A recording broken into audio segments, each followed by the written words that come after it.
அந்த ஒருவன் ஒரு முதலாளி பாட்டு வந்து லிரிக் வந்து சாதாரணமாக வரல தங்கம். ஒவ்வொரு வார்த்தையும் அப்படி முத்தா நமக்கு வந்து லைஃப்பில் ஹெல்ப் பண்ணும். அது வந்து எங்கேருந்து வந்துச்சுன்னு அப்படி படிக்கும் போது ஒரு விஷயம் சுவாரஸ்யமாக கிடைச்சது. 1964 தொழிலாளின்னு ஒரு படம் வந்திருக்கு. ஆண்டவன் உலகின் முதலாளி, நம்மெல்லாம் அவரோட தொழிலாளி அப்படின்ற லிரிக். இந்த லிரிக்ல இருந்து தான் இதை ரெஃபரன்ஸ் கொடுத்து தான் வைரமுத்து சார்ட்ட இப்படி ஒரு பாட்டு வாங்கியிருக்காங்க.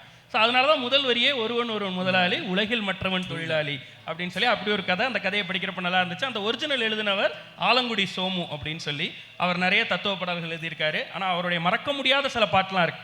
ஆலங்குடி சோமு அவரை தெரியுமா இருக்காது இங்கே?